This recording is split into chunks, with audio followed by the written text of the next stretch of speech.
tonight. I got the leadership coming back at 5 this afternoon. Yes. Then we begin this blockade. Yep. Then we'll continue the surveillance. I would anticipate 2 or 3 things. First, that Khrushchev will make a statement that any attack upon Cuba will be the same as he made at the time of the Suez business, will be regarded as an attack upon the Soviet Union, be responded to by all the weapons at their command. Number one. Number two is we have to assume that as this surveillance continues with the U-2s, that these SAM sites may shoot one down. At that point, then we were just discussing what action we will take in attacking the SAM site. So I would assume that this will only be the first of an increasing number of steps.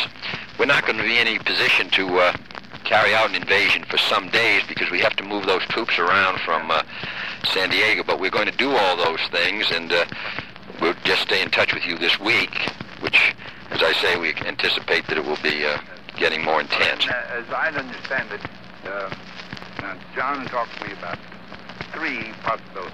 Right. The first one, I told him the only real thing I said was I thought that was completely wrong.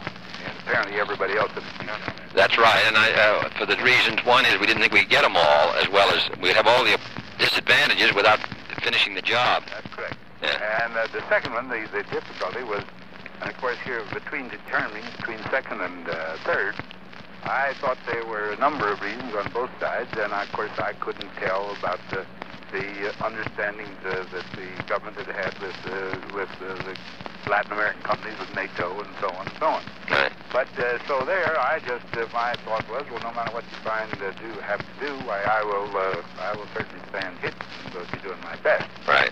Support it. Now, the one thing I didn't quite understand, that you'd suspect this third program would require a number of increasingly serious steps.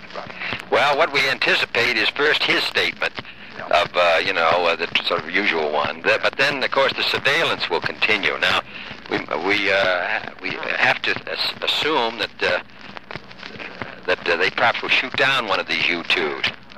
Then in that case, and therefore make our surveillance impossible. In that case, of course, we will then have to judge what action to take. But I think that we probably, as I don't expect they're going to discontinue work on these things, I don't expect they're going to withdraw them. And I would think that we probably have that danger in any case.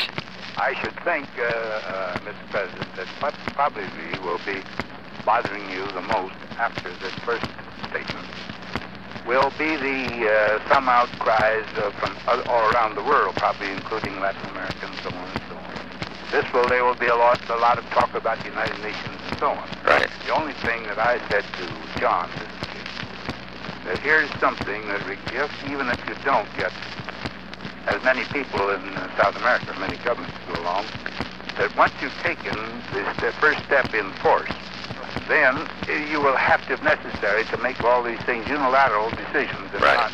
That's right. And that's the big thing. And when if you see becomes a time to do something, why you yourself, of course, will have to make a decision.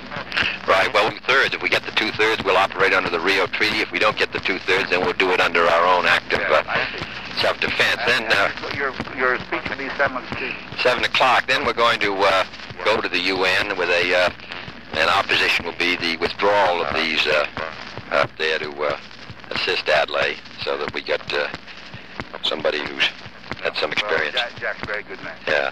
Well, I thank you for telling me, and I will.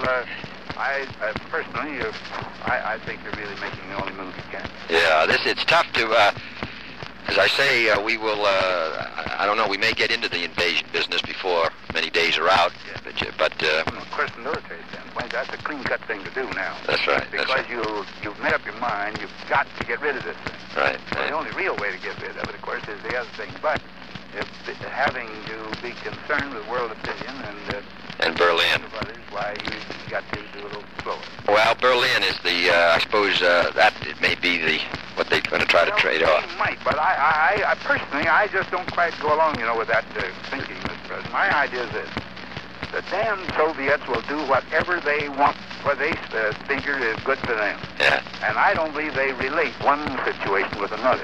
That's what they find out they can do here and there and the other place. Yeah, yeah. And we're already standing at the unit with NATO that if they go into Berlin, that's all of it. Right. That means they've got to look out that they don't get a terrific blow themselves. Right, right. And I don't, it might be, I could be all wrong, but my own conviction is that you will not find a great deal of relationship between the two. Let me ask They'll try to make it that way.